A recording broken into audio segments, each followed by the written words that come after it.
সবুজ ছাদ বাগান সোসাইটি ছোট একটা গ্রুপ, সেটা পরিচালনা করে থাকি আমি।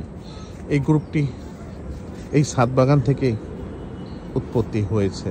এই ছাদ বাগান করার পরে মানুষের প্রতি সবুজকে এবং বিলিয়ে দেওয়ার প্রত্যাশায় আমার এই গ্রুপটি করার পর থেকে এবং বিভিন্ন প্রোগ্রাম করেছি, স্কুল ভিত্তিক, primary school, high school, college এবং মাদ্রাসা।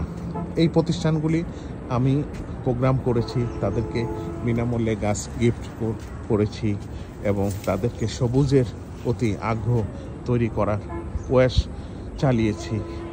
এবং কিছুটা সফলতা তো থাকবেই, সফলতার সাথে কিছু ব্যর্থতাও থাকবে, এবং সবুজকে আঁকড়িয়ে ধরা এবং ভবিষ্যৎ প্রজন্মের মাঝে সবুজকে জাগ্রত করার প্রচেষ্টা চালিয়েছি এবং এখনও অব্যাহত আছি। পুরো বাংলাদেশে আমার গ্রুপের অ্যাডমিন আছে এবং প্রোগ্রাম চালু হচ্ছে। ছোট ছোট প্রোগ্রাম তারা করে, তাদের উৎপাদিত যে অতিরিক্ত গাছগুলি, যাদের গাছ নাই এবং সবুজের প্রতি আগ্রহ তৈরি করার লক্ষ্যে গিফট করে থাকে। এই প্রেরণায় আমার এই গ্রুপটি এবং চলবে। ধন্যবাদ সবাইকে, ভালো থাকবেন, সুস্থ।